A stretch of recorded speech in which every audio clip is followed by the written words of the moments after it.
Is it going through your headphone, Chris? Yes. It is, okay. I'm deaf in one ear.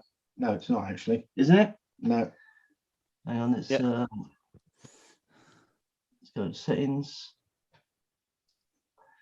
Don't want feedback.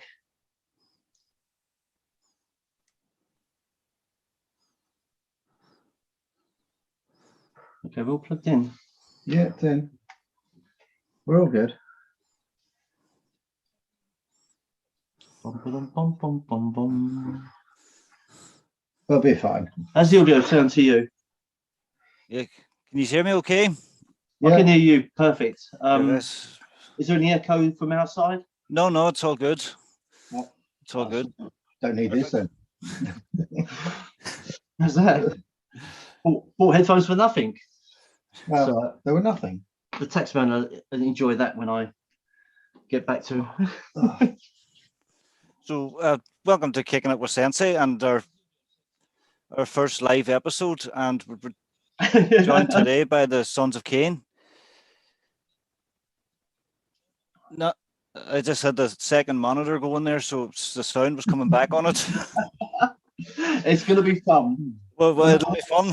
First for everyone. Yeah. But if you'd just like to give the audience a little bit of background on both your martial arts, you're the oldest. First get started. Okay, age before beauty, I suppose.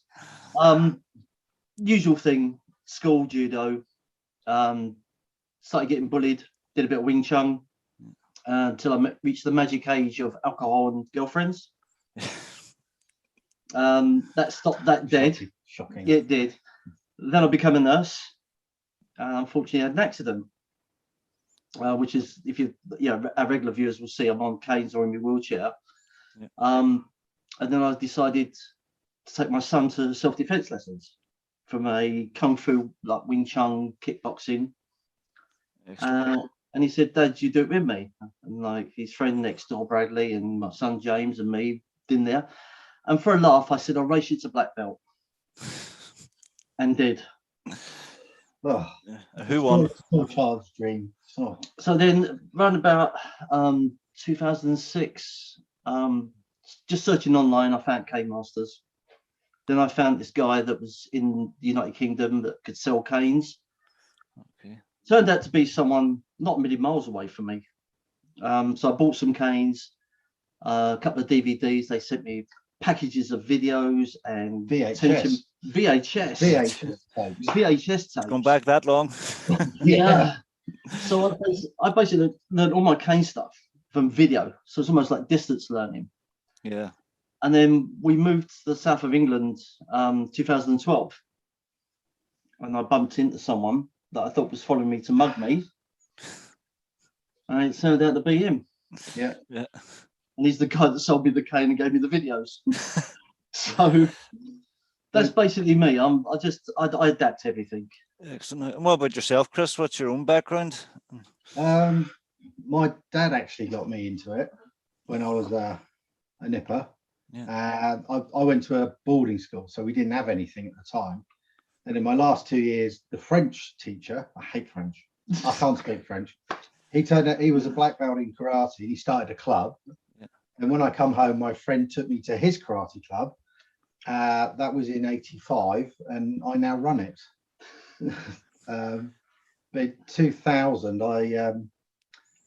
my instructor was talking about doing walking stick techniques, and then he retired, which is when I took over the club.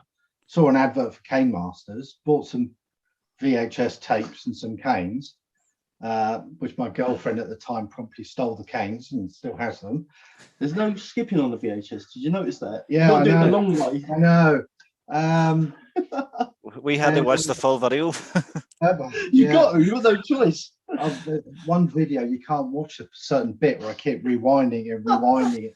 The tape's gone. And 2007, I took over looking after the UK for Grandmaster Mark Shuey. In between all that, I've done jiu-jitsu, aikido, judo. We're currently studying Wing Chun, Kyushu-jitsu, and Krav Maga from a friend of mine called Gary, who broke his leg. Oh, I was interested in what you're doing. So I sent him a walking stick and did a seminar. And then I said, right, I'll teach you your stuff if you teach me my stuff. And we've been friends ever since. So We're doing at the moment, it's almost like a correspondence course, isn't it? yeah. We do like a seminar, and we get a guy from Liverpool, Seafood Tong, Yeah. Well, Warrington. God. And he comes down for a weekend and makes us look really foolish and out of breath. Yeah. And quite likes it when we're hitting each other for some reason. Sadomasochist. I know. And we're studying under him at the moment. So quite a few of our videos have got a lot of Wing Chun in it because we're studying that now. Yeah. Excellent. Do you think it's important to cross train in different martial arts, and Yeah. you find the cane works with a lot of different systems? Yeah. I mean, I spend a lot of time. I'll look at anything, and I've got. How many You want to books? say that? Well, I've got this video you might be interested in. I don't think your wife would approve. He's forever sort of coming up with these obscure little clips and going, do you reckon we could do this with a cane? And you look at it and you go, it's a jumpy back spinny kick over my head. Yeah, we could work that out somehow. Yeah, I mean, I've got loads of books, DVDs, and I just look at stuff and say, can I do that with a cane? And then can I adapt it for let's put it, the glamour model we got sitting next to us here. But one of our friends, What's the model? I don't know, no model. One of our friends, Sensei Mark Brown, the blind sensei. Blind Sensei. We adapt stuff with him, and he taught us quite a few bits and pieces as well. So we literally go anywhere and teach anybody. And the idea is to actually sort of just not say that this doesn't work. Yeah. We'll take any martial art, we'll look at it, we'll try and adapt it, and we'll keep going and going. And Chris is one of his great sayings is, does the principle work? And if it does, then we'll bring it in. And then we try and obviously bring it out to people. well, because everybody's different. Yeah. One that I studied in one club, and it was everybody was doing exactly the same thing. But there's techniques I do, because I'm a staggeringly tall 5'6", though my sister-in-law keeps saying you're 5'5". Isn't that Jack Reacher's height? Or He is that is. just Tom Cruise's height? That's Tom Cruise. Tom Cruise. Tom Cruise is I knew 5'7". it was one or the other. You know, so I'm shorter than Tom Cruise. But there's techniques I'll do There's a that claim of fame. I know that'll work on some people, but if they're taller than me by say 6 or 7 inches, they won't work. Yeah. So this is why I say, well, what's the idea behind that move, and then how does it work for you? I mean, I got movement I can't do because of injuries. You barely move. You make your wife do all the work. His wife's actually a very good women's self-defense instructor and quite a talented martial artist in her own right. And now she's learning the cane from me. Somebody's worried. God, no. I think creativity is important in martial arts now. I know I was trying to explain to someone recently that a cane's a great weapon because you can carry it anywhere. Yeah. And this guy was about 19. He said, I don't suit carrying a cane down the street when there's nothing wrong with me.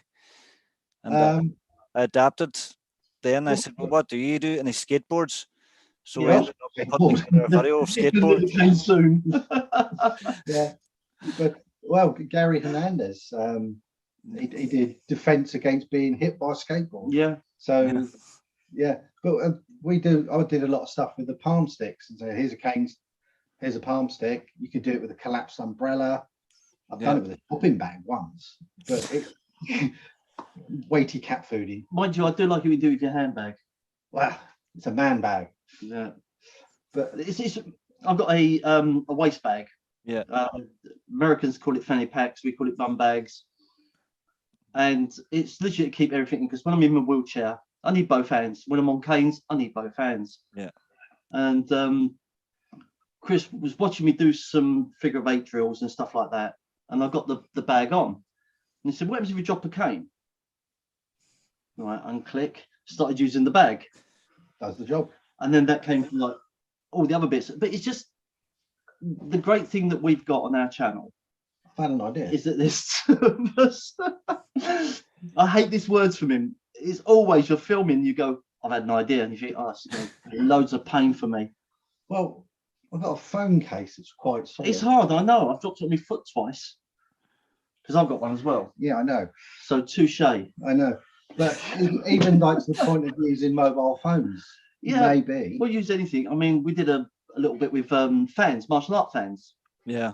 Well, you get hot flushes, don't you? Yeah, unfortunately, due to my condition, I get a pain spike, I get a hot flush, Get the vapors. get the vapors. So I bought a plastic fan, and it's great. And all of a sudden, I started realizing I could use it as a palm stick.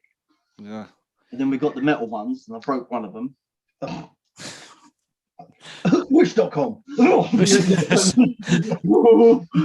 Nix the wish. Yeah. Do you think technology is playing a big part? Just so you mentioned mobile phones here. Do you think technology is very important now in martial arts, especially around the pandemic? Very. I mean, when I started, we had a club, and then you had to look around. You used to look around all notice boards, and it'd say, you know, the best jiu-jitsu club in the area, or this.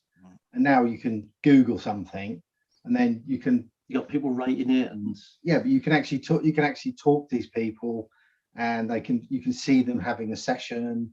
You can teach. But we're doing a thing for carers at the moment, where we're doing like this distance learning. So I think it has its drawbacks and it's got its positives. It's like anything. You can't beat having a physical person next to you, you know, helping. For me, it's like we're going back to how things used to be. The master would come to your village, he'll teach you a kata, you'll go away a year, you're going to be practicing this kata, you're going to be practicing, he'll come back, he'll look at it, he'll show you some applications, teach you another kata. And this is kind of what we're doing online at the moment, is showing principles. Yeah. People go away, they practice in their own homes. And we always say to people, send us your videos. Yeah. You know, if you've got a phone, just put it on there. We've got a website. Just send me a link. We'll have a look. Anything we can see, anything we can do. Because a lot of our guys, I mean, 55% of our audience is in America. And over 60. Over 65. Over 65. And So, female. Lucky boy. I'm married. Oh, yeah. My wife's watching upstairs. Do you mind? Sorry, Sally. I'm going to be dead. But no, we're finding that giving these little bits in where we can't actually do a face-to-face, it's keeping clubs alive at the moment. It's keeping that sort of interest going. Because you know what it's like. You go to a club, you work out, you train, you get so far, then you have 1 week off. Yeah. And that's 2 weeks, and then it's a month, and it's I'll go back next month, and I'll go back. And then 5 years down the line, I should have gone back. But where we train on a Tuesday, 2 very long-standing clubs, and these guys are really good. You know, we chat to them. One of my students does a bit of cross training with them. You know, really top guys. They've shut down. You know, they've been there over 20 years. They have had to shut down. And unfortunately, one of the clubs that's going in, we know them quite well. Yep. Because we saw them on our archery night. And oh God, no. Sorry, I've upset him now. Calm down. But because this is the other thing with technology, this whole social media thing. I told you not to swear on this stream, didn't I? Sorry. That's okay. Yeah. No, it's a certain club name that I just. I know. We call them dojos. You've probably heard that. You know. Yeah. How can I get my black belt? Give us £500. We've had that. How long will it take my 5-year-old to get a black belt? And he goes, well, long. Oh, I can get it 2 years down the road. Off you go, but what's it worth? But this is the unfortunate thing where there's so much social media now, people are like blind to it. Well, it's kind of like, oh, do you do cage fighting? I want to be the next Conor McGregor. And it's like, well, I know some good MMA clubs in the area, and I can tell you where to go, but we don't do that. You know, the last 2 that came to join the karate, well, that was brilliant. I wanted to know MMA. And we said, well, we don't do MMA, but I know good people who do it. One guy come in, he said, oh, I want to get fit, learn self-defense, you know, and like brought his partner with him. He's like, yeah, great. I said, come and watch the session, see what you think. I said, did you enjoy that? He goes, oh, I don't know about this. It's very hands-on.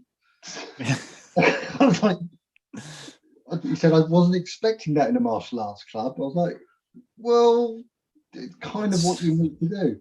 It's the only place where you get punched in the face and you'll go, oh, nice one. Thank you, nice one. Yeah. You know, do you think martial arts over the last maybe 20 years has got very sort of tame compared to what it used to be? I think it depends where you go. I've seen self-defense clubs. I trained at a club, it was self-defense, you know, all this stuff. and I got told off. I was putting a chokehold, so he left my hands free. So one hand went to this guy's testicles, the other one was trying to poke him in the eye, and he said, "You can't do that." I said, "Why not?" He goes, "That's dirty fighting. We don't do that." I said, "Well, it's self-defense. If someone's choking me and my hands are free, that's all I can grab." Was this the club where you No. almost knocked someone out? Oh, I did. And they went, that would never work in the street. But Yeah, it just works. Too tense, apparently. You need to relax more. I need to relax more. But told off for doing pushing hands. Weird. Yeah. So I find people. So that club that closed down on a Thursday with us, absolutely unbelievable. Real top quality, authentic. You worked hard, and I see other clubs, and it's some of the kids clubs we see. It's just a crash. Yeah. Which is, I like the after school clubs because the kids can focus. They've got something to look forward to and train. And some of them, you go along and you watch, and you're like, you just let them run around, and every 3 months you give them a belt. Yeah. Which, but it's always down to the individual. I mean, when my dad was doing karate, so you're talking in the mid-60s, he got his brown belt, and he said it wasn't until he joined the Navy, started training in Shotokan, that he realized his instructor didn't know a thing what he's talking about. He was just handing out. We were corresponding with a guy in Japan, and he actually said, there's just as many cowboy instructors over here as there is over in America. Yeah. It became a business, didn't it? In the end. I think that's the other unfortunate thing, where people treat it as a business rather than sort of like a passion project. You see, the thing is, in Buddhism, you're Buddhist. When you're ready, you'll find your master. That's one of the sayings. So I went through 6 years of hobbling around on elbow crutches and canes and stuff like that. And then when I was ready to really start dedicating myself to a martial art again, he tried to mug me. I would have got away with it, but your wife scares me. That scares me. Nice Sunday dinner, though. Nice Sunday dinners. So if you're looking for something, you'll find it. Yeah. So if you want a club where you just want to get fit and you just want to socialize, you will find them clubs. They're around. And you'll find other clubs that will take it a little bit further. They'll go semi-contact. They may even do full contact sparring. Yeah, you wimped out that last time. It wouldn't let me use my cane. Well, this is true. It depends. I mean, I know some people that say if you're not here to fight and go out on the street and knock someone out, that you shouldn't be here. Another club, it's like it's just a social thing. I mean, with us, we're not a huge, massive organization, but we got people we got somebody who's a surgeon, a builder, an engineer, a printer, a chippy, a male nurse. I wouldn't be a female nurse, would I? Well, depends what you're doing. You get all these, we've got an unemployed, but all different people. We said, where would these people normally mix? And I think somebody put it on. He said, this is the only place you go to a martial arts club. Doesn't matter what your job is, what race, religion, whatever it is. Everybody's on the mat. Everybody's the same and gets on. Yeah. And I think that's a really important lesson, really. And this is why we started the YouTube channel up. Yeah. Was that we wanted. Well, I came to Chris with an idea. Oh yeah. I have a disability. Really? There's surely people out there that've got disabilities. You never mentioned it. Don't I? No. I hide it very well. First I've heard of it. Yeah. Well, yeah. Today. Wow. You might see this a few times tonight. What the idea was you think Chris is top 3 the fear. And that all came from the fact that with a disability, I sat on a couch and I'll go and learn martial arts. Yeah, but I might fall over. I'll go and do this, but I might fall over. I might hurt myself more. And I just said to Chris, I want to start a YouTube channel. He said, okay. And that was it. Took a lot of convincing. But it was basically to show people, even with any disability or any ability, because let's face it, with what's going on, everyone's fitness has gone through the floor. We wanted to say, right, if I can do it and I can adapt it, you can. Just lead by example, which, my first Wing Chun instructor was, his famous saying was, never make anyone an open door you're not willing to go through yourself first. Yeah. So that's what I live by. Excellent. And I know myself now, like a couple of, about 4 or 5 years ago, a guy come in and with his kids joining the class, and he was on the walking cane, but it was, I think it was a health service cane kind of thing. It wasn't anything fancy. And I remember at the time, just during class, he was sitting there, so I started to teach him a few techniques with the cane. And he went away then, and with 3 months later, he came back and they had a real top of the range cane with a wolf head hook on it. And would you find people upgrading their canes a lot once they discover that they can be used for self-defense? Oh, when do you ever go to Seni? Back, it was in London. It was like, I think the last one was 2010. I think, I'm not sure. No. It was a huge martial arts festival in London, and did them in Birmingham. And we'd set up a stall. I'd bring Grandmaster Shuey over from America, and people come up and they want the most expensive canes that we had. And I always say, no, start with the cheap one. Yeah. Because you'll drop it. And the amount of people, I want that black belt cane. I'm telling you now. And they'll phone me up a week later. So I've dropped it. Can I have a training cane, please? And then he's got like lots of This is my black belt cane. I've got teeth missing. I've got gouges out of it. I've got knocks out of it. Yeah. And we do a thing called the horn change. Oh, that goes everywhere. Which is funny. So it's a great way to throw your cane up in the air and try and hit yourself without meaning to. Oh, I love it. Yeah, but once you get proficient, and it's that he may mention at some point he plays bass guitar. Yeah, but he says you can never have enough guitars, and every guitarist I know says that. I know. But I know better buy another one. I've got probably half a dozen canes, and I'll see a new one come up. I really need that cane. You know, people specially design them now, which you can do. I've got 3. I've got my grabber, my whack out, and I've got my half cane. You've got a black one as well. I've got a black one, but that doesn't go out the house. That's his going out for special occasions. That's my putting on the Ritz cane. That is. Yeah, I've got canes for different occasions. But I want the twins. Yeah. I'm going to get 2 canes of identical weight with identical markings on it. And one's going to be called Lone Wolf, and the other's going to be called Cub. Nice name. Classic movies. Yeah. Classic movies. But yeah. No, it's like with anything. You pass a driving test, you don't go and buy a Ferrari. Yeah. You get a bumper car. So you're going to spend a year hitting curbs and backing into bollards and all the other stuff. You don't buy the Ferrari until you actually you feel you need to. Yeah, I mean, I've tried all sorts of different canes, straight canes. We've got a video about that. Yeah. So have you tried the Irish stick? It's I've seen a few. I follow a guy who does it. He's really nice guy. Good technique. We look at that, goes, well, he's done that. It's better than us. Right, we better do a video to make ours look better. You know, he's very, very good. But I'm trying to find one over here at the moment. The only problem is because of the Disability Act, it has to have the crook. Yeah. Otherwise, it is then carried cast as a weapon. So I've got mobility aids. I've got 2 walking canes that just happen to be heavy. Yeah. With the Irish one here now, but that's lovely. Yeah. The only reason I got that, I was chatting to a lot of guys on the channel now that were teaching cane, Gary Hernandez and Matt Pasquinelli, and they all wanted the Irish stick.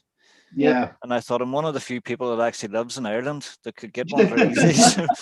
So I thought I would get one just for bragging rights, really. But well, we're actually hoping to come over to Ireland next year. We're waiting for everything to settle right down at the moment. Yeah, we've got an invite to go over.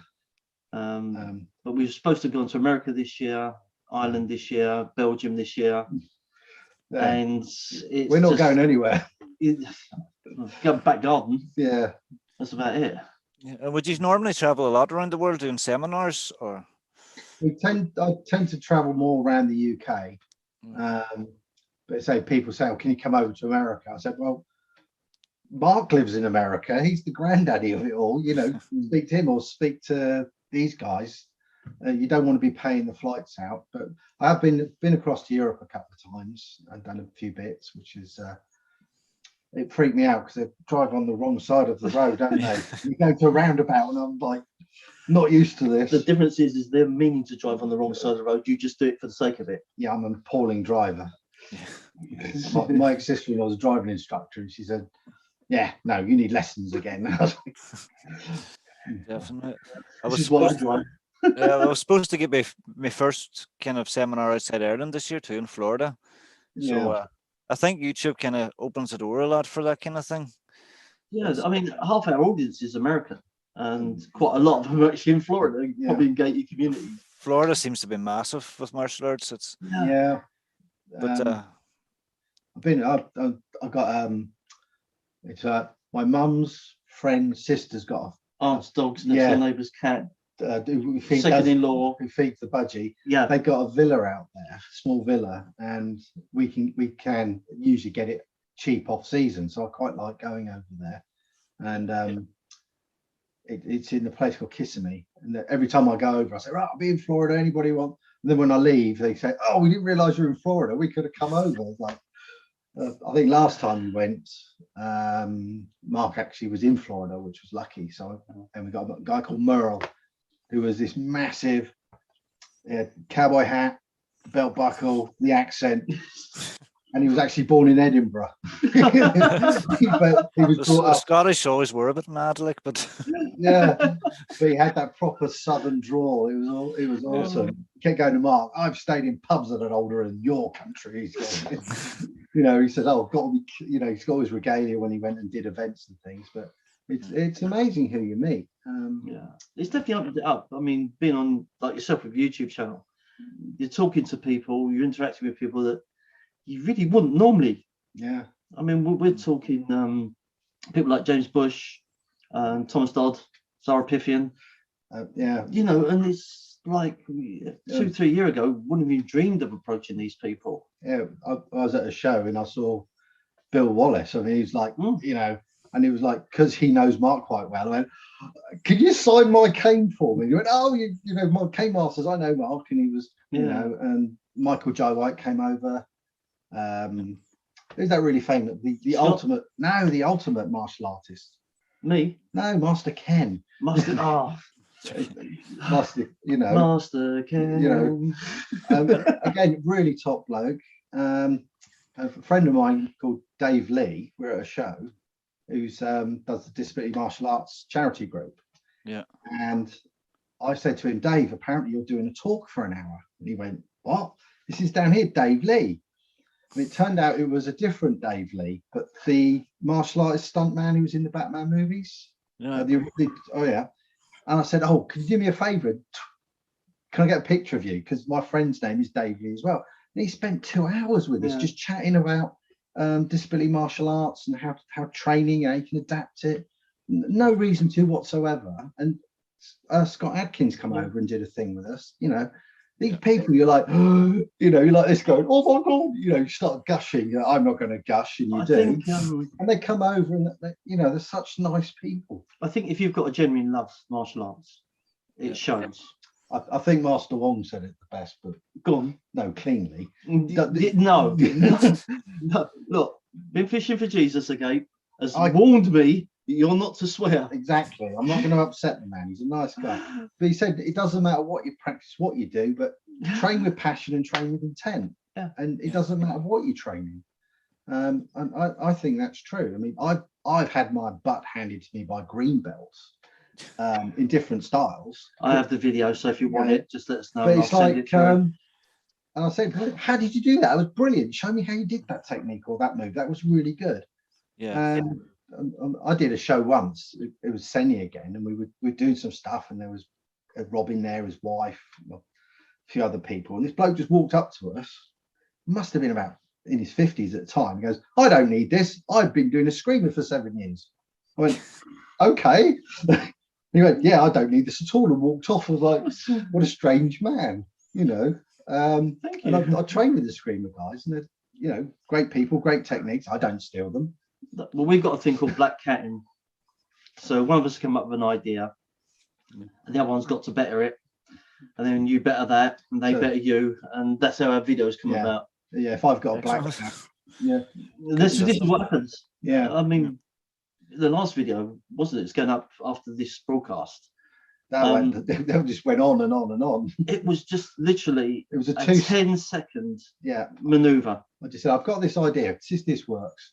And he went, well, what if we do this? Oh, I've got a better idea. I'll do it. Oh, no, I've got it. We're like this. And then we ended up with this 20-minute video of me hurting Kev. But that's where I'm lucky. I've got him to bounce ideas off and vice versa, isn't it? Yeah. I think that's important in martial arts too. I know with myself now, there's about 4 or 5 of us instructors working together now.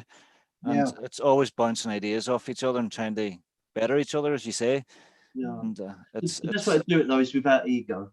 Yeah. Leave the ego at the door, go in there, and we do laugh and joke. And this is, I've got this idea, and I go, oh, well, if you did, oh, you've got a better mind. And there's a bit of laugh and joke, but it's no ego, is there? No, I mean, so I'll learn from anybody. Yeah. So it's rumoured. Excellent. And since you started the YouTube channel, what do you think is your proudest achievement, your proudest moment? Wow. Well, I surviving, not killing each other. He acts like Stanley Kubrick when we're filming, and I'm like, I'm gonna get him one. We had a couple, basically the same message from 3 different people, and it was they got injured. One was in the line of duty, and some other ones, and they said, I was scared to leave the house. I saw your videos. I use a walking stick. Now I've practiced. I've got stronger. I now go out the house. And I'm not worried about like life, basically. And I think, well, I said, even if we only have those 3 subscribers, I'll be happy. That we made a difference to somebody. Just touch one person. That's all we need to do. Go out there and change. Oh, touch one person. Just change one person being a couch potato or locked in their house. And just get them out the door. Even if it's only they go down and work out for 10 minutes, but they talk to people, they go out, they become part of something bigger. And we've had it, we turned around and said it. So that's the good thing about that's our proudest bit, isn't it? Really, that's the good thing about martial artists. It's if somebody goes, oh, I do this, and you go, oh, I do this. You go, oh, how do you do this? And you start chatting. You do get the odd one. I go, I had this bloke, and he sort of went, oh, he did a style of my karate style's Okinawan. It's Goju based, but it's not. The actual martial art translation name is Martial Arts Club, and it's basically, if it works, we'll nick it, and we'll use it. So the katas are from 2 or 3 different systems, there's weapons, there's all sorts of stuff. It's good fun. But he said, oh, I do this style of Goju, and what you're doing is wrong. Your Sanchin is wrong because you should be doing it like this. I went, yeah, we trained with Chaz. That was great. Love Chaz. We did a marathon. 26 hours training non-stop for charity. It was like this. By 4 o'clock in the morning, a friend of ours had turned Cockney and he was singing. What was he singing? Bedknobs and Broomsticks? No, he thought he was Bert from Mary Poppins. He's walking around the dojo. This is 4 o'clock in the morning. Oh, blimey, blinky, blink, Mary Poppins. He's like, what's up with Bill? Well, I'm standing there watching 2 katas that has the same name, based in the same karate discipline. Yeah. That were totally different. Though you could see they were the same kata. It was me and Chaz doing Siunchin. Yeah. And Kaz, who's Kaz? Chaz, bless him. Who's Kaz? I don't know. Oh, she's married to Clive. Yes. Yeah. But Chaz does a degree in martial arts, which at university, so he does all the philosophy, history, and all these other bits. But he is a champion. He's a very, really knowledgeable bloke. Yeah. And we did, and his daughter come up and said, which one was right? And he went, well, they both are. You know, there's different, you know, people change it over time, and they adapt. And he said, there's no right or wrong. I mean, I showed him, I can't remember the kata now, Sesan. And he said, oh, we do it like this. And I said, oh, we do it like this because, and he went, that makes more sense. I'll start doing that. And he showed me a bit. I went, oh, I like that. He said, oh, we do that because, and it was just the application of technique. It's just the evolution of martial arts. Yeah, I think Jesse Encamp done a great video on that now. He took Angus with Sanchin, they went back through the roots, through White Crane, and they ended up in the Philippines, I think. Yeah. It all originated. It was very interesting how he took it from the Philippines through India and then through China and ended up in Sanchin in Well, we Japan. started using White Crane and Hungar. Yeah. We started looking at their principles because they really work well with the cane, believe it or not. Not the footwork. The footwork can go and run away. Yeah, but it's very. I mean, where we are, we're in a very sort of small area, but we do get. We go and train and say like, oh, you know, when we went up to Sifu Tong does a summer camp in Blackpool. I can't remember the place. I don't think it would be in Bournemouth. Bournemouth is way too close. Yeah. Blackpool, it was a long drive. But he had this Hungar group come in, and they were great. And we were like chatting and we were showing bits. But he said what we do related to what they do, what related to Tong's Wing Chun. The jiu-jitsu guys came in, and they were looking at us and going, oh. And then once they trained with us for a little while, they were then suddenly bringing their principles into the cane, which is what we always say. We was just sitting there with notebooks going, we'll use that one for a video, we'll use that one for a video. Yeah, I always tell people, here's my cane, I'll show you a few techniques, and then you'll suddenly realize you know this, and you'll just apply your own techniques to it, your own system, and you'll suddenly go, oh, I've had an idea, which he hates. And then you'll suddenly see. But it's just, I mean, I do a lot of reading on like history of martial arts, development. That's why I like Jesse Enkamp. He's really, I mean, he's so knowledgeable. Yeah. And a few other people. And, you know, when we talk to Tong, we talk about the history, where it comes from, the philosophy. And it's just great where you can see how everything's still connected, and why people divide it up, I don't know. That's weird. I think people get possessive of their martial art, and it comes down to that fact is, I do Wing Chun, it's the best in the world, and everyone else is inferior. No. It is. But I don't understand why they do that. I mean, you can be proud of your martial art style, you can be proud of your club, you can be proud of your lineage. Yeah. But if you're blind to other styles and other techniques, you are missing out. Yeah. When I was a nurse, you're a nurse. Yeah, I didn't mention it. An elderly nursing officer came up to me and gave me great advice. She said, listen to everything, take it all in, use what you can use, store what you can't, and then come back to that at a later time. And I live my nursing that way. You know, all these little bits and pieces, and that's what we do. Yeah, we get students come in and we'll do, say we're doing a throwing session. We teach Krav Maga on a Mondays. And one of the students was like, oh, I really like the throws and this. And I said, well, because we don't have no mats, it's very unusual we can do them. I said, I know this really great jiu-jitsu club near you. Go and train with him. He took up jiu-jitsu as well. But it's like Tong said, same with the Okinawan principle. It's like, oh, you want to learn like a bow or this? Go and see this guy. Yeah. You know, and it's like, go and learn from him. He's really good at that. And then you've got it. Rather than just saying, well, what we do is the best. I mean, I know we're all guilty of that in some respects, you know. I'm not. We always sort of say, oh yeah, that's a really good style, but can they? So I was thinking, you know, go to other people, learn different things. I don't think there's a place that we wouldn't go to learn for someone. McDojo place. No, do you know what I mean? Though I mean, we would travel, say to Belgium, see Guy de Rio. Oh, Ziggy, Master Ziggy. Oh, this guy's hilarious. He's absolutely mad as a bicycle. Really amazing martial arts. And you've got to put the profanity filter on. Oh, the big profanity. Big time. But it's just like little things. And bless him, we was doing a thing called Palm Sunday. We was releasing videos on a Sunday with a palm stick. Yeah. And he made us a couple. Yeah, handmade, custom made with our names on. And it was just like, oh, bless him. Sweet. But it's nice to get feedback from other people. Like Gary, Big Gary. Or even bigger Gary.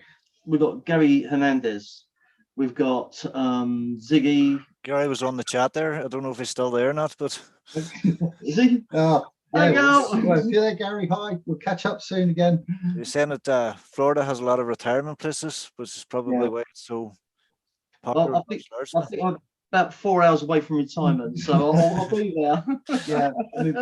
Where we stay, we are on the outside of a gated community, and their golf course was behind us. And when we were like in the pool, we'd see them go past. Let's stop and chat. And so quite nice. But I always think you should learn from anyone. I mean, I went to a place once and it was probably 2 hours of the worst, dullest, badly taught stuff ever. And right at the end, this guy did this one technique and I went, wow, that's amazing, you know. And I was like, you can take something home with it. Yeah, then I kind of reevaluated everything else he did. I went, actually, I understand what he's doing now. So my initial idea of what he was doing was completely wrong. And then I just saw this one thing and I went, now everything makes sense. I like that. I went to a jiu-jitsu club and they did this move and I went, I just understand a kata now. I just literally went, he did a couple of bits. I went, that's in that kata. I understand what these moves I never realized were before.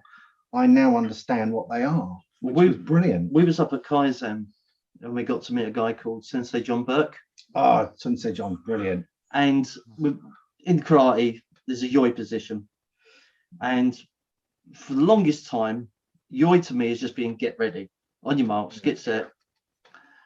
And he spent 10 minutes showing techniques from the yoi position. And you walk away and you go, I must be stupid. I didn't think of that. It's someone just turning a light on. You're going, okay, so, you know, it's Futurama.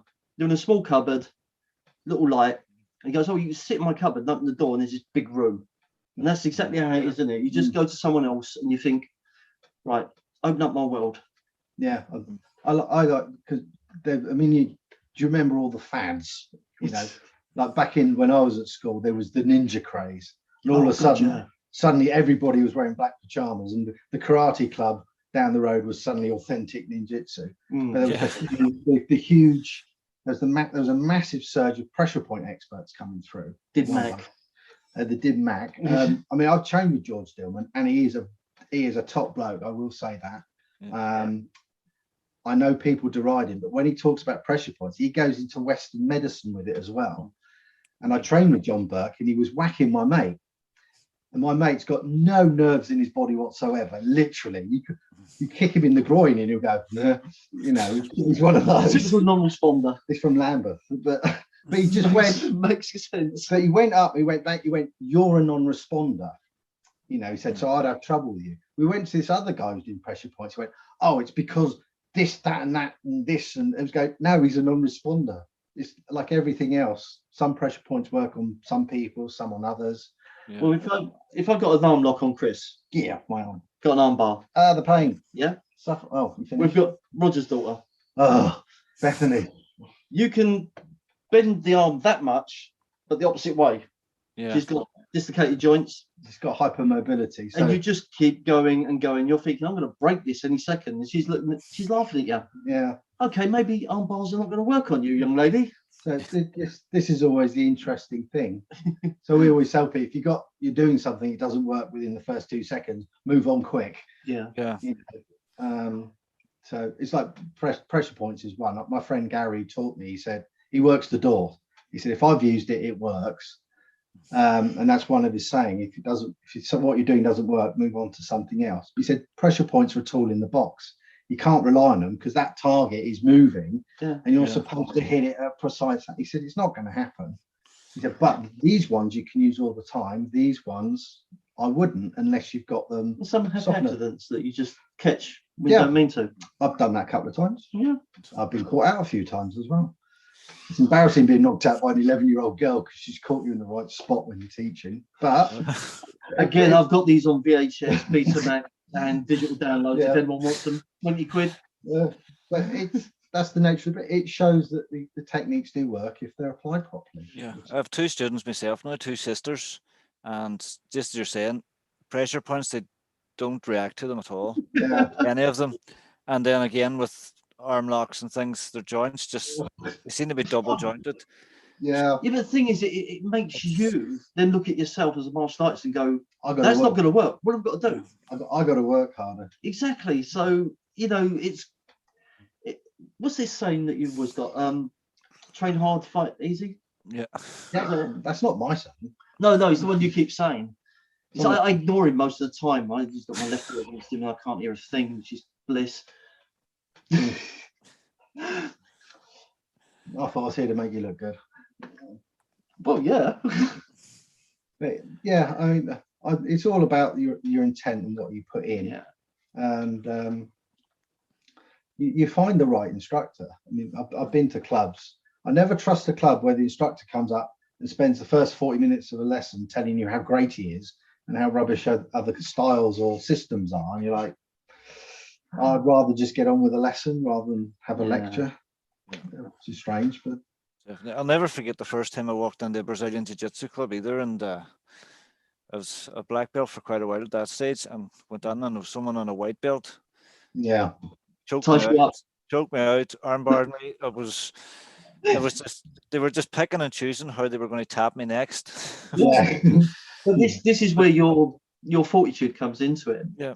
You got two paths. It's like, never going to do it again. Walk away, never learn a thing. But you turn around and go, man, that was fantastic. I want to do that. Yeah. And you go back and you go, right, now teach me. Yeah. Yeah.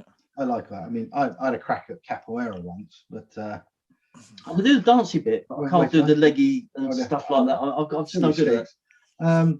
But again, I was talking to a guy and he said it's great for fit, it's very active, very acrobatic. He says, so I wouldn't trust it in self-defense situations unless you're very good, which okay, fair enough. But it was good fun. But there's levels. It's your level of karate is far superior to my level of karate. That's far superior. Thank you. Yeah. But I've got techniques that are far superior to yours. Oh yeah, you've got longer reach. No, but what I'm saying is that one size doesn't fit all.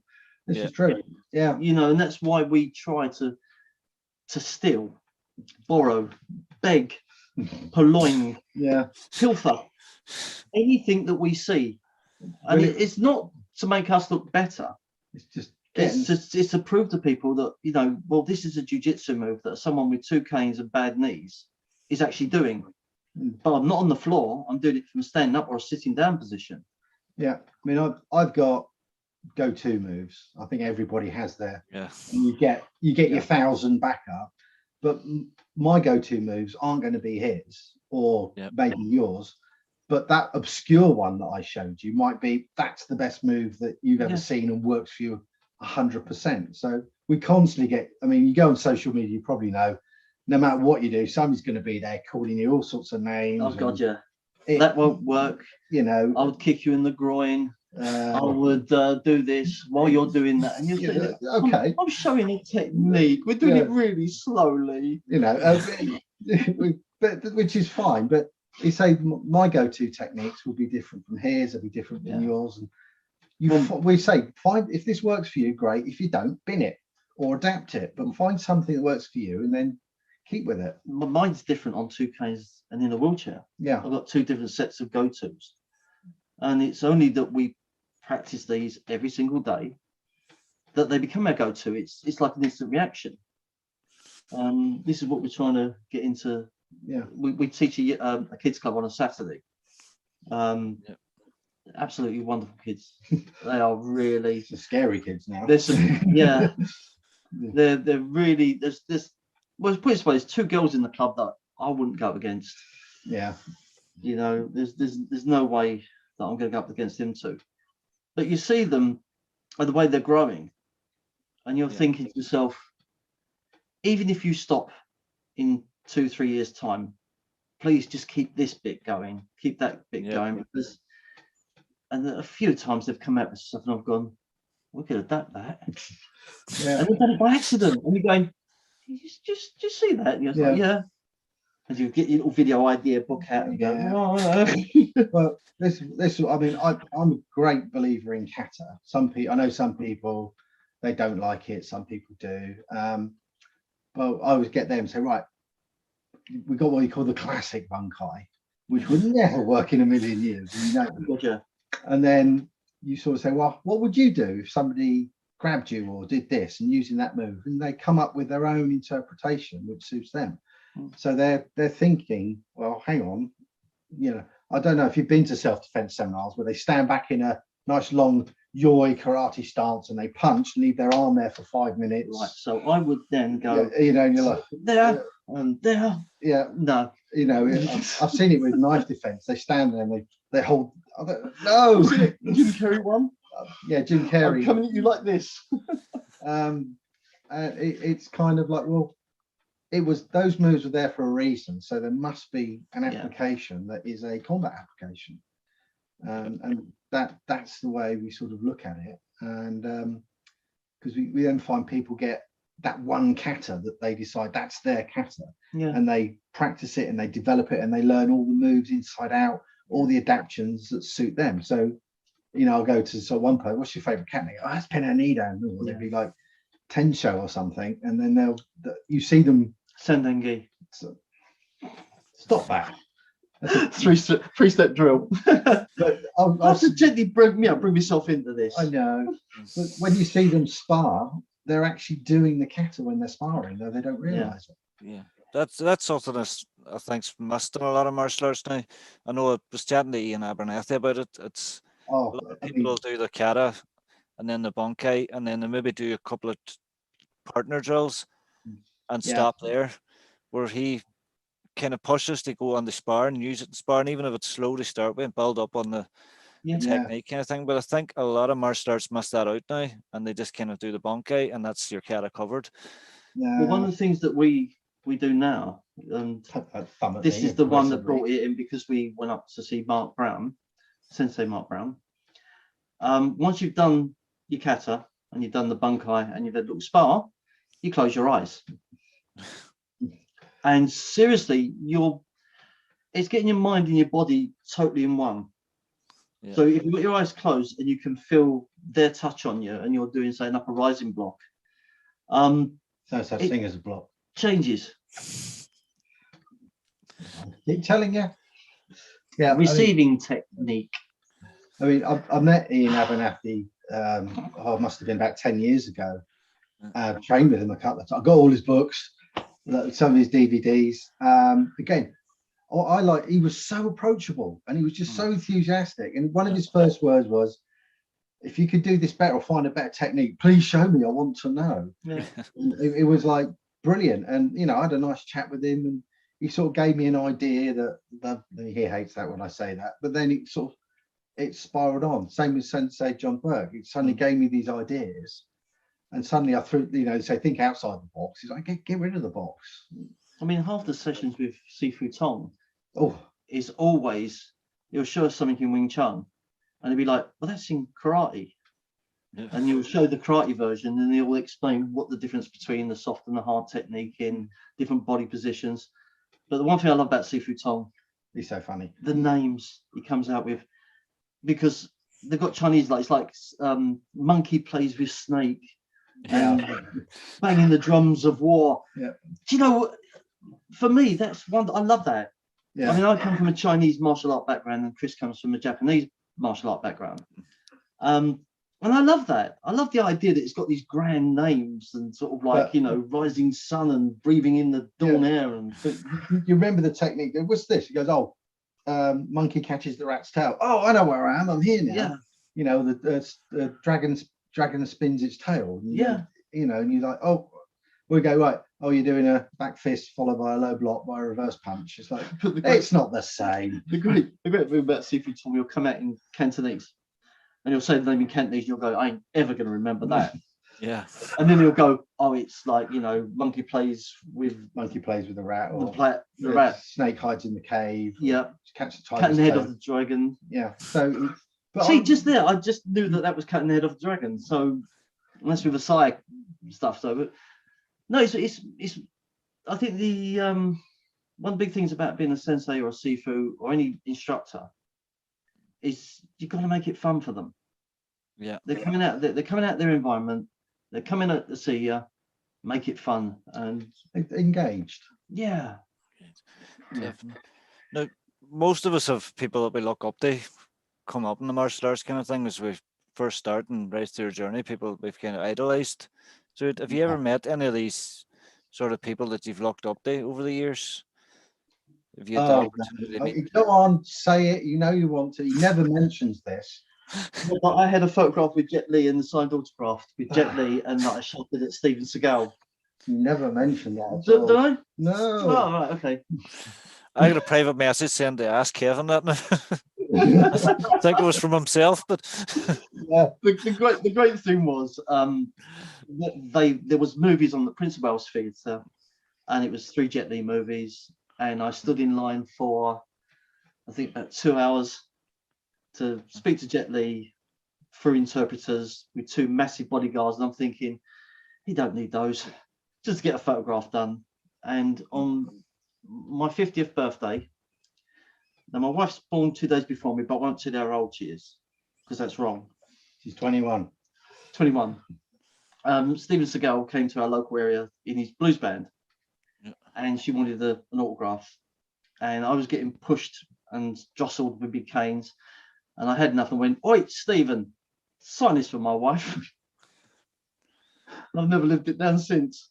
You did though. I did. Yeah. So claim the fame. Yeah. So because when I bring Mark over, he's quite well known. So if there's any guests, they all know Mark. So I get to meet people because they know Mark, and he was like my friend.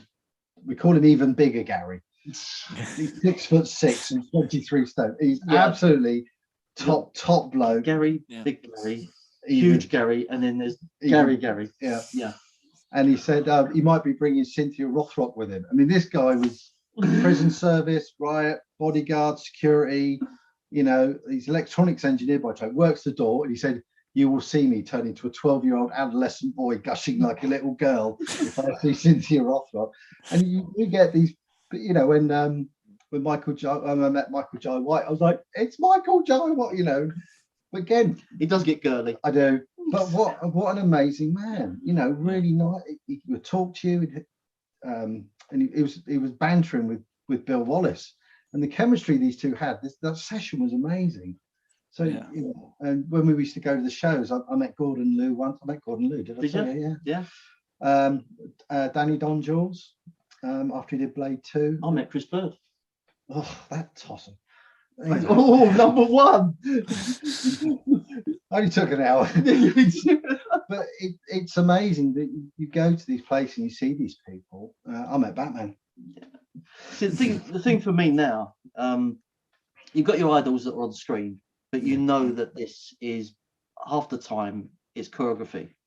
Yeah. So if I was to say like martial artists that I admire now, you got the Tong Lus, Thomas Dodd, you got the Gary Hernandez, you got things like Zara Pifian, Ziggy, Guy Dero, even still Cynthia Rothrock.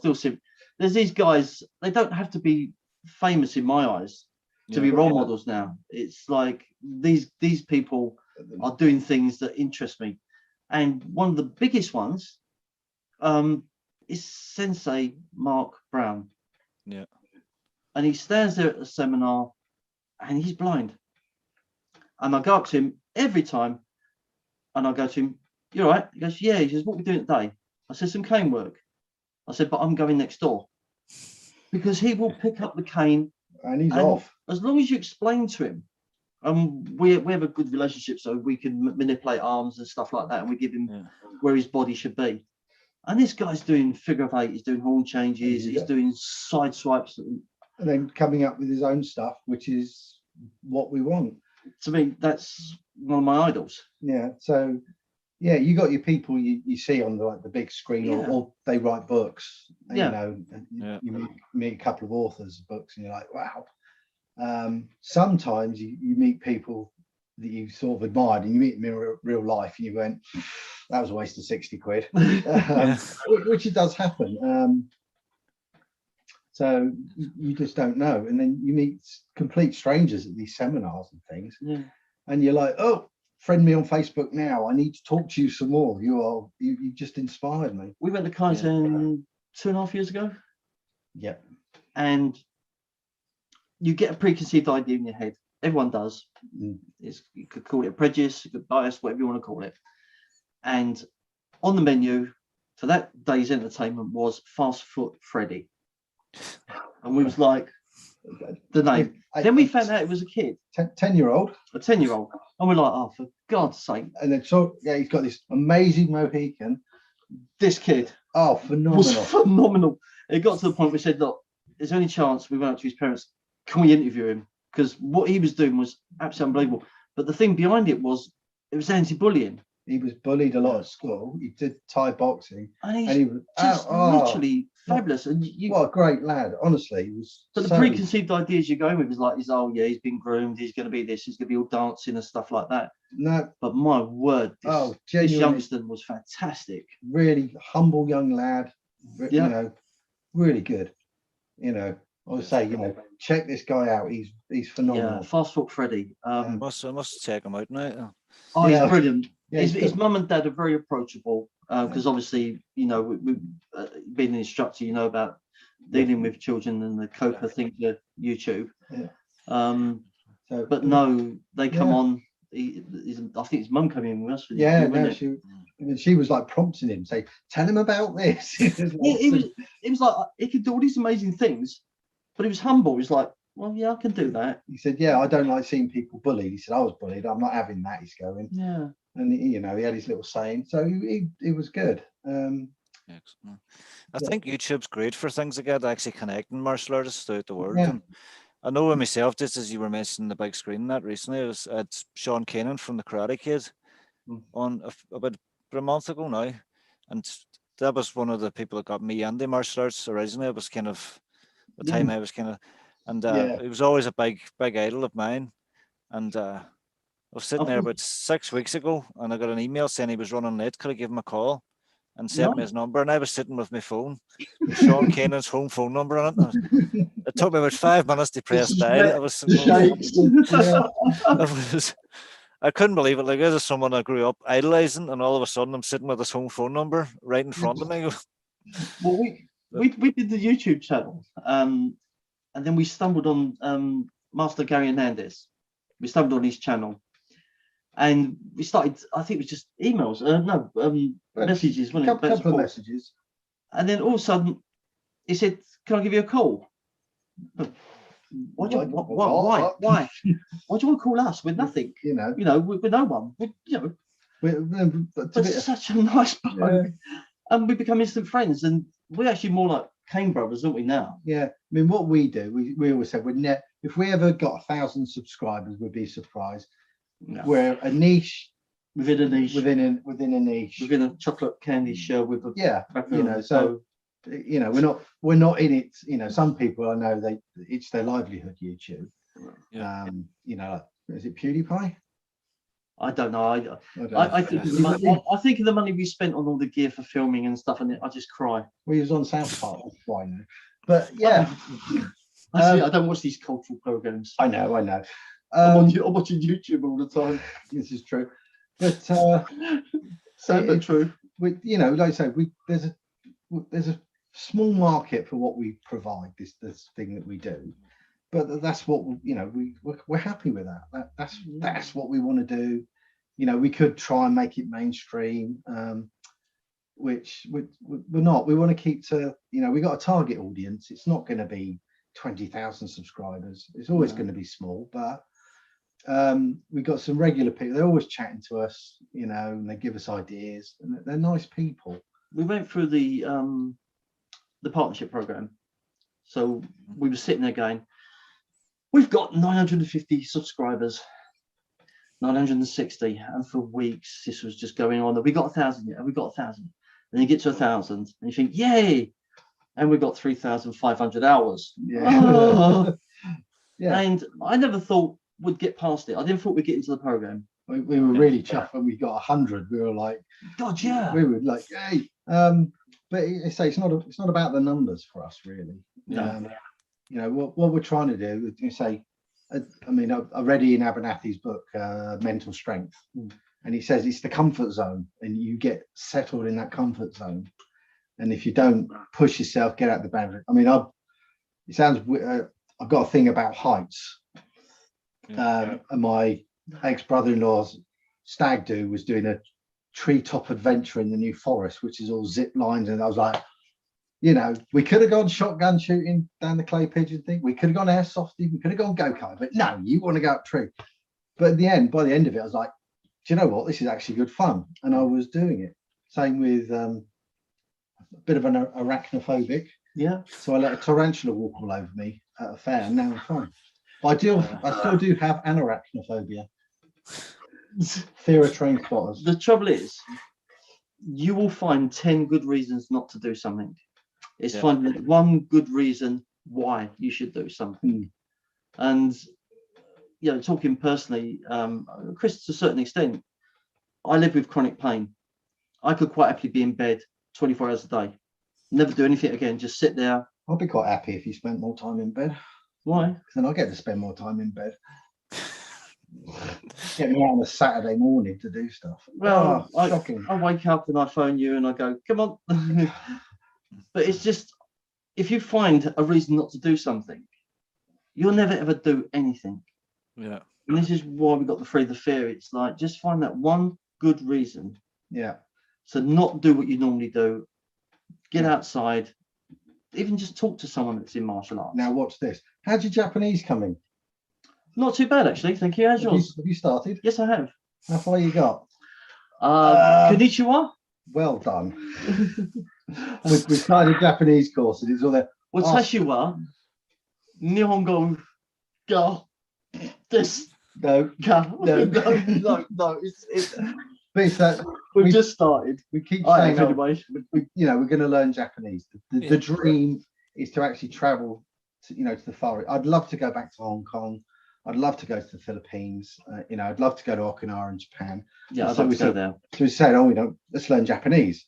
So we got all the books, all the gear, no idea. Because we found a tutor we could use. They went, right, there's this pandemic thing on. You can't. And we're like, But we joined a group and the guy likes him so much, he keeps sending him free stuff. So, but it's that thing. It's like, I'll do it later when I've sat down, or again, it's finding one good reason not to do what you normally do. So his wife, because Kev used to be in a band, he was on the tube. It was on the tube.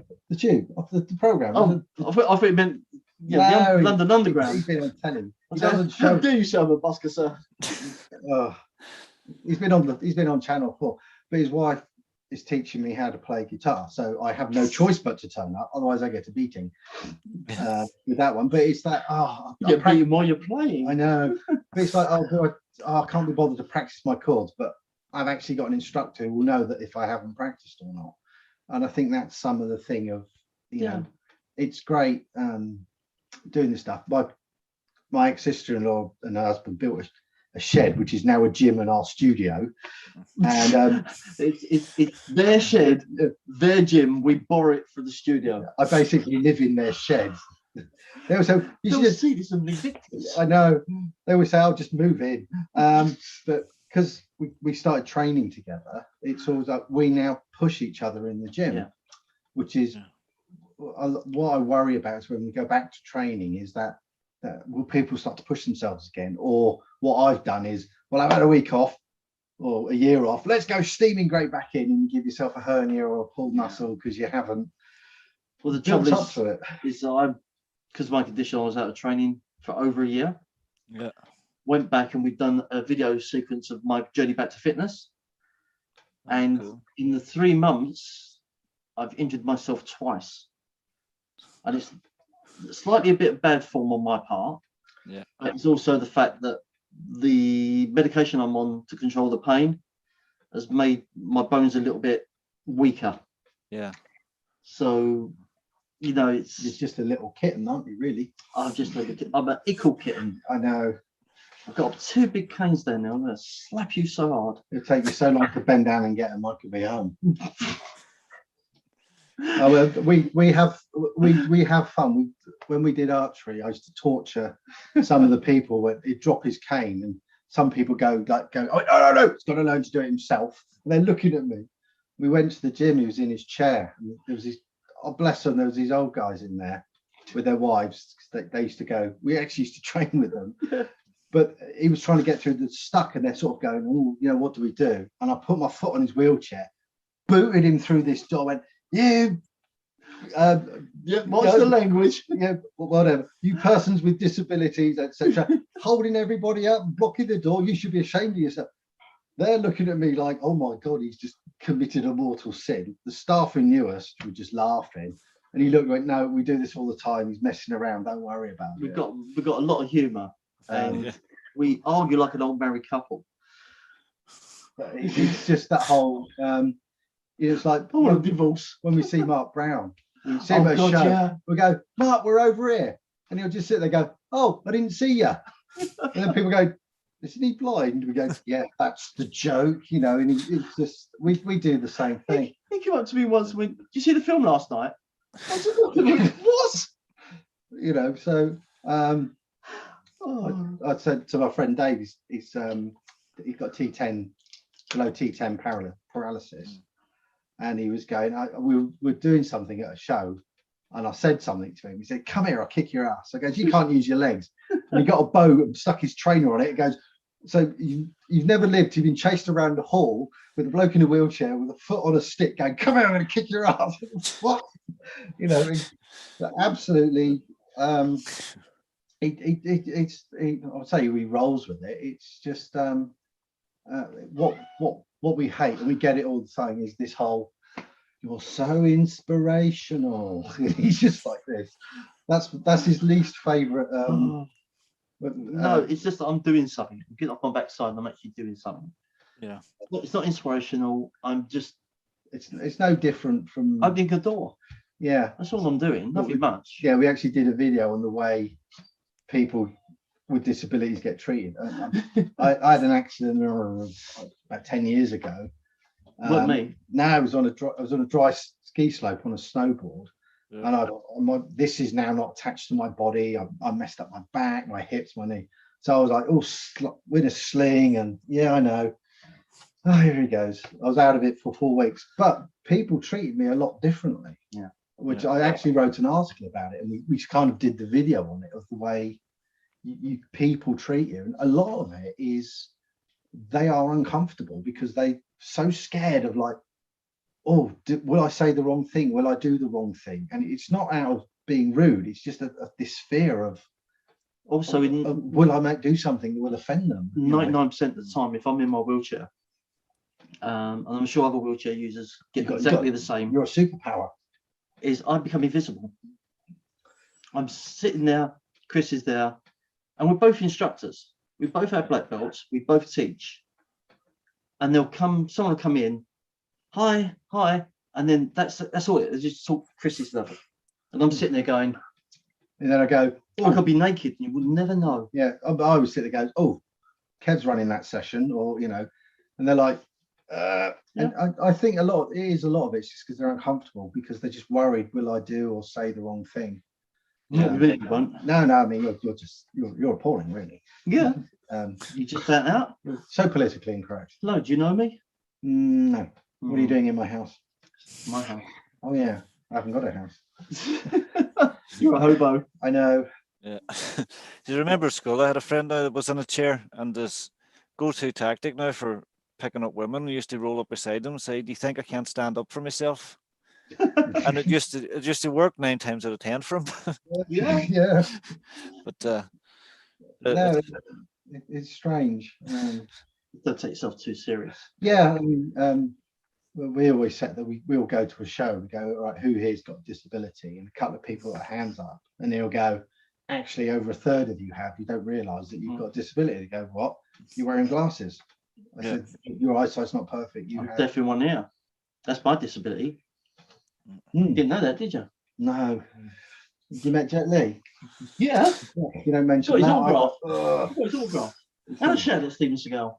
Not a lot of people know that. No. I've got the glasses on. I can actually do it. Not a lot of people know that. I know. So it's just it's good when we go to show. We always get the other thing. This is my pet peeve, and we'll go to a show and you get people up and they'll do stuff, and they always go, "We've got this one student," and they'll parade a student out who has got a disability, and they go, "Oh, he joined us and we're so wonderful," blah blah blah blah, and then they put him in the corner for the rest of the session. You know, and it's kind of like, you know, we've got this. You know, this is how inclusive we are. Whereas in our club, because of our age and because of the way we train, we've actually got one person that's able-bodied. That's Daisy, isn't it? Daisy. Mind you, know, she got bad back. Yeah, but Sophie. Oh yeah, we say we are an inclusive club. Oh, here we go. We say inclusive goes, you teach people with disabilities. Goes, yeah, we got a French girl and a mod. And they go, There's nothing wrong with mods, mate. I tell you, the music is sublime. Sublime, you make Sublime. The skinhead. You know, my English is no good. I know, it's terrible. But so we it's that kind of we don't care. You know, we'll take anybody. Yeah, bring out the dead. Well, I say that there's a few people we will not bring in, but that's for let's just say safety of others. Yeah. They were removed for reasons which I can't go into, but you know, as you know, being an instructor, you have to be whiter than white. Yeah. And yeah, I mean, I had one guy who thought that it was a dating site for him at one point. He's like, no.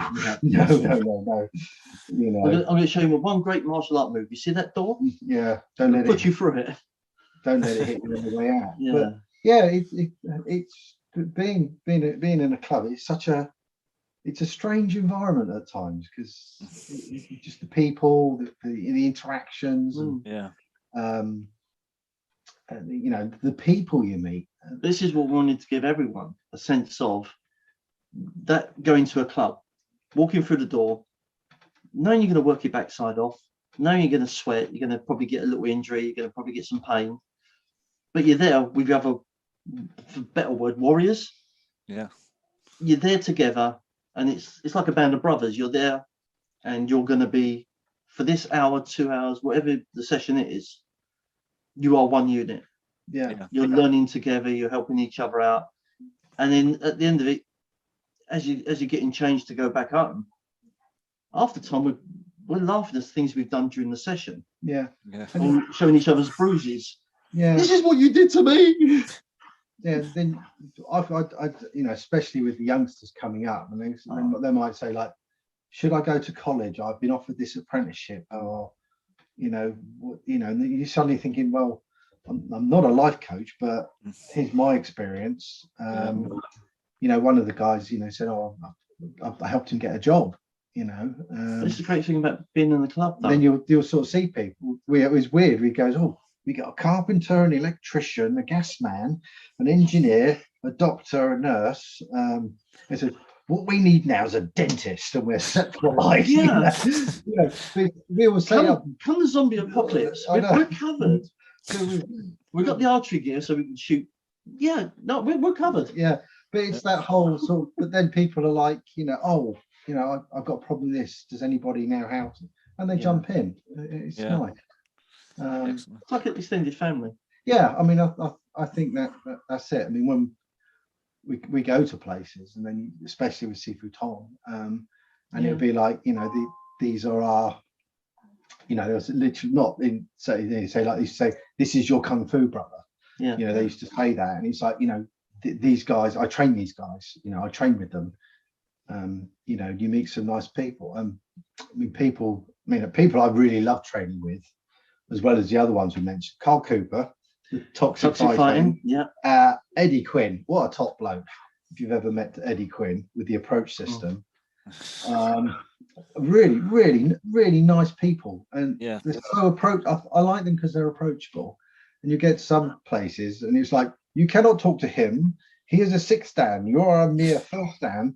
You need to be. I've literally had this. You are not important enough to talk to this person. Yeah.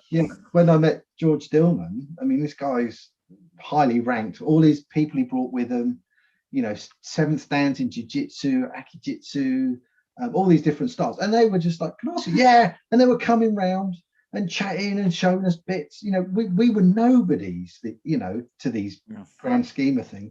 You had these high-ranking guys. Wally J Jr. was there, and they would just come in and ask him a question, and they would come up to you and, "You're all right, can I show you anything?" And you're like, "Wow, we're just a face in a crowd," but they were really concerned that we were getting the techniques, what they were showing, and were we happy? Could we do something else? When we was talking before this went live, we were saying that once we get all this nonsense over with, we'd have to come and train with you. We'd have to pop over and have a laugh. We don't drink though. There's any trouble. I don't drink either, so we eat. Yeah. We make up for it with food. Yeah. So we'll have to find a nice restaurant when we come over, and definitely. That's one of the things I always get when I say I don't drink. People go, "Are you not Irish?" No, I mean, no. When I joined the Navy, one of the guys I joined up with was from Belfast. I think he actually got me through my basic training. And but the last I heard from him, he got done for motorbiking into a naval establishment, drunk with a pillion, no crash helmets, singing traditional Irish drinking songs. Like, let's see how far we can get on this. But an amazing guy. And I say, if it wasn't for him, I'd have never got through my basic training. But yeah, I know quite a few. You know, we know people from everywhere now. It's quite bizarre, but it's I think, like you say, with social media, it's now become, rather than being close-knit groups, you've got this worldwide community. Yeah. You know, you can talk to these people. We've got people from Maui now.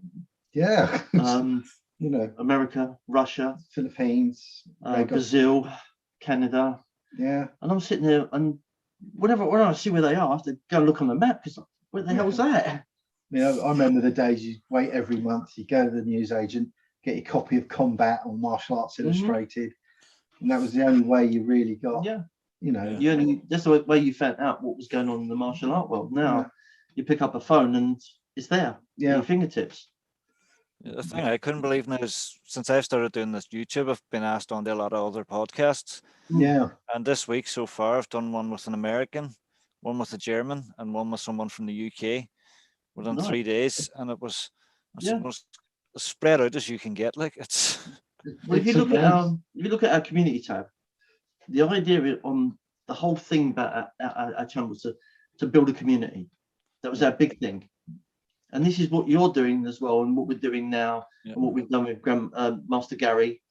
It's that we're getting these little links, and it's going to make people that watch us, and watch you, Gary, and people are going to get a bit more to tune into. Yeah. If they're into the cane, or if they're into podcasts, or if they're into a certain martial art, they're going to start finding their way through on these. But what we wanted was people to actually take an interest. So when you're writing in the comments section, don't just write to us. Write to everybody. Write to everyone. Yeah. So if someone's made a point that you agree with or disagree with, as long as you're polite, as long as you're not being nasty, we'll accept anything. In the comments. We've had comments said that will never work because, and we've gone, you're absolutely right. We need to change this. Thanks for pointing that out.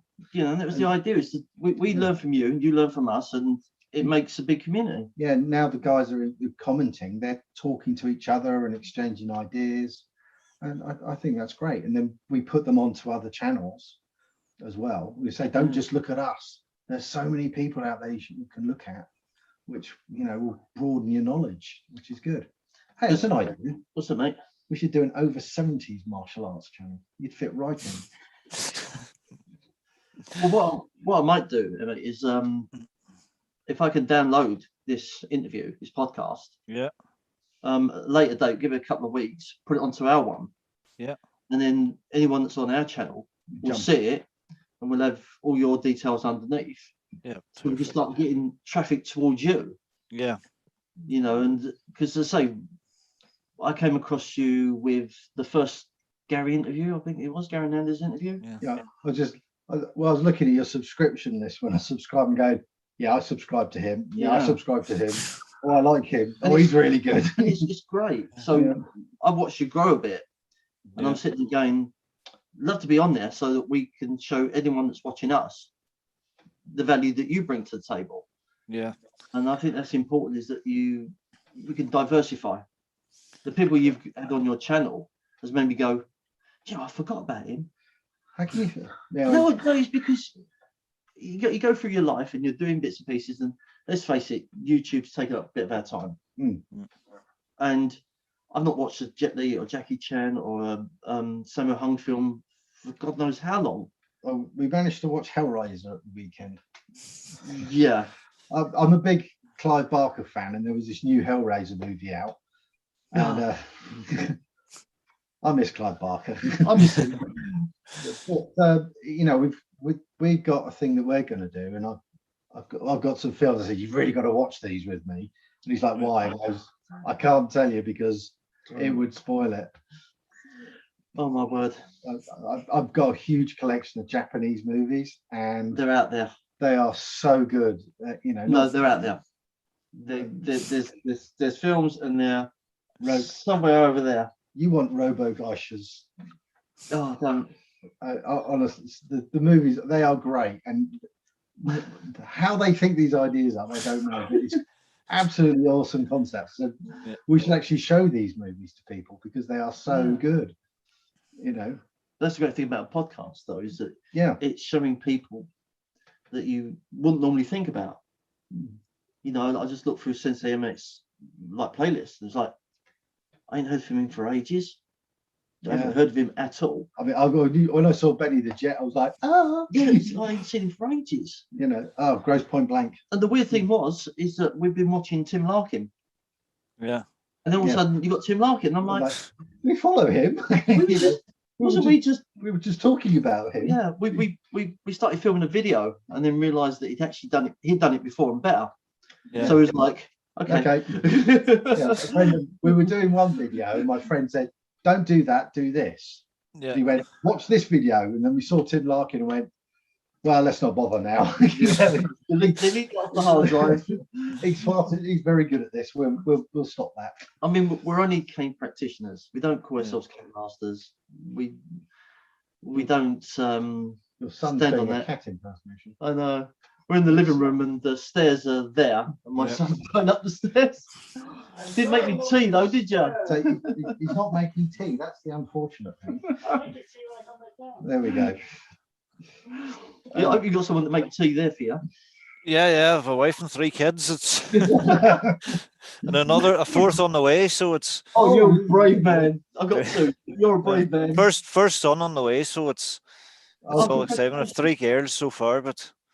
Yeah. Oh, congratulations. But I keep winding my wife up now because since we found out she's pregnant, I said that's the next UFC champion. Yeah. And she said no martial arts until he's at least 6. And then we went for a baby scan.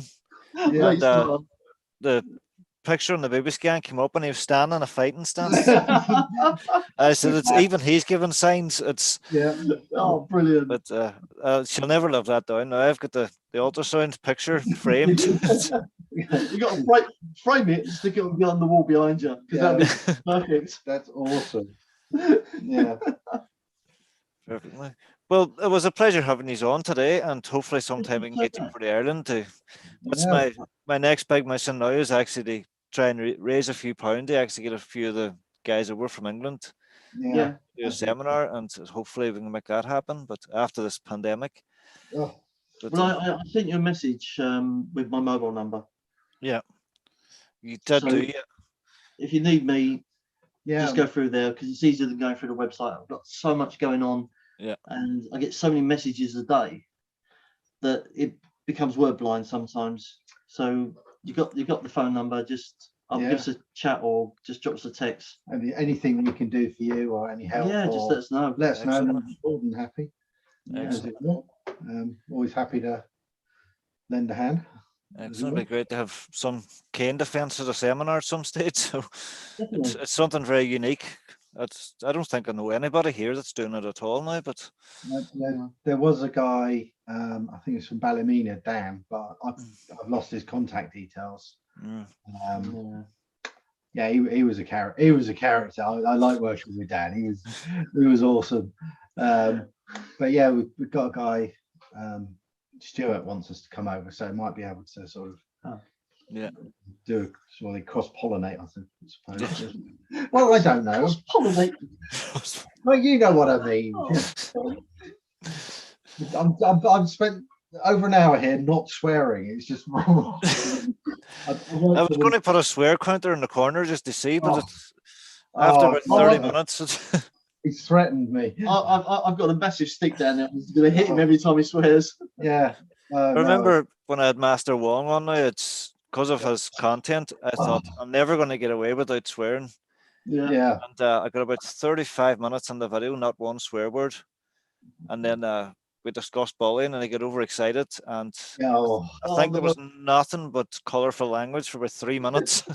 yeah, that's again, that's one of my triggers when people. I mean, I worked in colleges, and I currently work in military establishments, but bullying is one of my, I get really, and then my all propriety goes out the window. There's banter, and then there's crossing the line. But thank you so much for letting us come on. As I say, we don't take ourselves too seriously. Yeah, no, you can't really, can you? No. You need a sense of humour. Well, James, oh, here we go. And thank you very much for coming on. It was a pleasure having you. Thank you. Thank you for having us. Hopefully we can keep in touch. Thank you. Yeah.